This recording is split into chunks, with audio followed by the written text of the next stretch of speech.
Can you talk a little bit about the connection between trauma, post-traumatic stress disorder, and function challenges? Sure. So there's a couple of important ways that those different constructs can overlap. I would want to note that outside of the disorder, so things like disorder, premature genital pelvic pain and penetration disorder, all the different categories of dysfunctions, outside of those disorders, there's no mental health conditions that have a symptom of dysfunction as a symptom of the condition. So, for example, someone has depression, and anhedonia, which means a loss of pleasure, is a common symptom of depression, which may manifest as low desire for intimacy, but that's not a symptom. The dysfunction itself is not a symptom of major depressive disorder. So for the entire class of psychopathology, there could be symptoms that manifest in changes to health, but it often goes unassessed or kind of overlooked because it's not a symptom of the condition. This is particularly relevant in the domain of post-traumatic stress disorder for a few different reasons. The E criteria, there's 5 different categories of criteria for post-traumatic stress disorder. The E criteria, the 5th criteria, are alterations to arousal. And that includes things like hypervigilance, a strong startle response, difficulty with sleep, poor concentration, irritability, a generally elevated or escalated sympathetic nervous system. Sympathetic nervous system is your fight or flight system, the part of your body that gets activated when you experience yourself being in danger. And that is a system that works in contrast to what happens in the response cycle. So for men who have this heightened state of physiological activation, it actually suppresses your response cycle. The human brain, the human body doesn't like to be when there's a perception of threat or a perception of danger.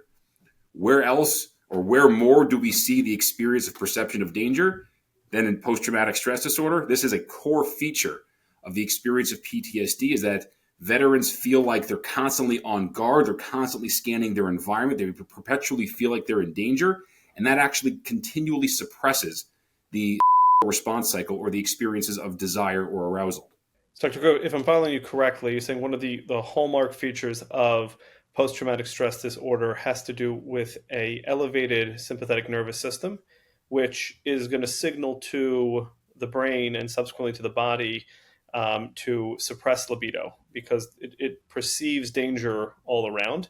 So we should see a higher prevalence of reported lower libido cases in those suffering from PTSD. Is that correct? So you do have higher cases of things like lower libido, higher rates of things like dysfunction disorder. You have higher rates of difficulty kind of getting into the response cycle. But the entire gamut, the whole range of difficulties. So you may have individuals who experience premature or delayed. Those are things that can also be the result of alterations to your arousal system.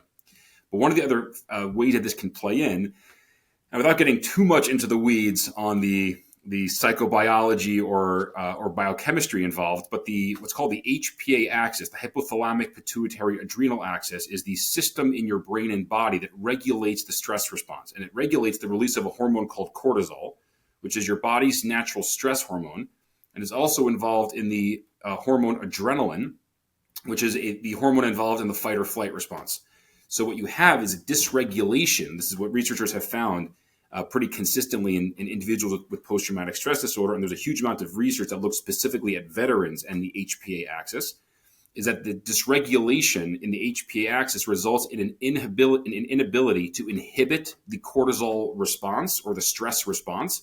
So a situation that might have resulted in, let's say, feeling, anxious about something, the mind and body is not containing the fight or flight response. So what might have resulted in, let's say, a heightened state of anxiety is now resulting in a full-blown fight or flight response or full-blown panic. Where that becomes particularly challenging is that in this response cycle itself, both cortisol and adrenaline play an important role in the response. But right now, those levels are kind of going out of control. They're not regulated effectively, and that means that the levels of cortisol and adrenaline necessary for the activation of the response cycle are not being activated in a way that is conducive to the activation of response. So both in terms of the psychology in the trauma response, where we talk about intrusive symptoms of traumatic experiences and alterations to cognition and affect and mood and alterations to arousal. That's the psychology side of things. But on a purely physiological, biological, biochemical side of things, your body is also inhibiting the sexual response cycle to become activated. So again, very commonly observed in veterans with PTSD that there's comorbid reports of alterations response. Okay, that was a tremendously helpful explanation in terms of just again understanding that I really appreciate when like articulate guests can come on and explain that this is not just a phenomenon where people are thinking their way to this. There really is a like a biological impact that PTSD and other mental health conditions have that do directly affect function of the body.